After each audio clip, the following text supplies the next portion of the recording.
Hi everyone, my name is Leanne and today I'm going to be bringing you a video all about my 5-star predictions. I've done 2 previous rounds of 5-star predictions where I'm basically just picking 5 books off my shelves that I am anticipating are going to be absolutely fantastic, that I am totally going to love and give 5 stars to. My predictions have gone to varying levels of success, and I recently did a video where I was reviewing the 5 most recent 5-star predictions that I gave. So if you haven't seen that video yet, I will leave it linked down below in the description and in the cards so you can see how well I got on and how accurate my predictions were. But today I'm going to be doing another round where I am selecting 5 books off my shelves that I think I'm going to absolutely love, so let's just get into it. The first 5-star prediction I have is Love in Colour by Bolu Babalola. This was gifted to me by my wonderful friend Aoife. It arrived into my life at the exact perfect time. I was having a really crappy day, and when this arrived it just totally cheered me up, so I'm so grateful to Aoife for that. And I think this is going to be a book that I absolutely adore. This is a short story collection that is all about complex emotions and love and romance. I don't normally give short story collections 5 stars, so it will be interesting to see whether I give this one 5 stars, but I have such a good feeling that I will. I follow the author on Twitter and I think she's absolutely amazing. I've heard nothing but good things about this book as well, particularly from Lauren over at Lauren in the Books. I feel like I've been waiting for the right time to read this book, and really I don't feel like I can resist it for much longer, and I need to read it soon. While we're on the subject of books that were gifted to me, I have another 5-star prediction that was gifted to me by a friend, this time from Shar over at Thoroughly Enjoyed Books. This is Getting Off by Erica Garza. This is another book that arrived to me at like the perfect time, because again I was going through some like emotions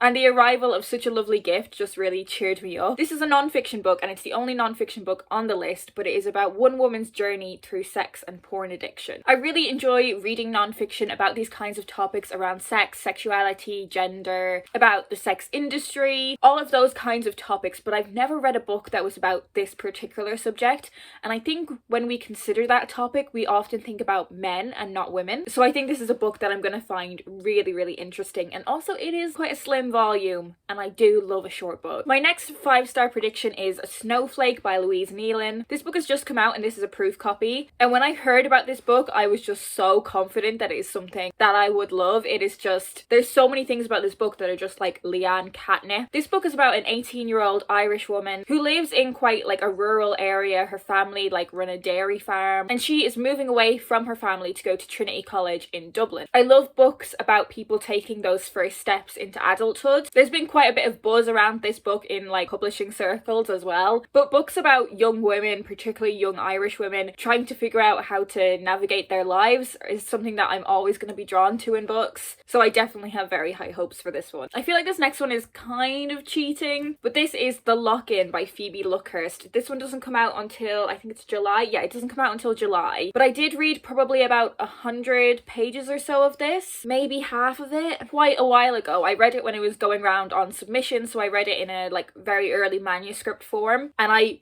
totally loved it, completely adored it. But this is a book that is set in a kind of stereotypical, slightly crappy London house share. We're following these group of housemates one morning when their kitchen starts flooding. Their landlord really isn't doing anything about it. Sound familiar to anyone? I know it sounds familiar to me. So they go up to the attic to try and cut off the water supply, but they end up getting locked in there. So we have Ellen, Alexa and Jack, but also Alexa's date from the night before, all locked together in this attic, no way out, with the kitchen flooding. And then Ellen becomes convinced that she recognizes her housemate's date. As I said, what I read of this previously I absolutely loved, so I'm really excited to see how the novel ends, but also, you know, how it has changed and evolved since I read it in manuscript form. And my final 5-star prediction is the only book for younger readers on the list. I have a YA book, and that is Kick the Moon by Mohammed Khan. The reason that this is on my 5-star predictions list is because I read another one of this author's books, I Am Thunder, and I loved it. It was 5 stars. It was one of my favorite books for younger readers that I read last year. In this book we are following a teenage boy who doesn't feel like he has any space to be himself. He has so many external pressures, whether that is working in his dad's shop,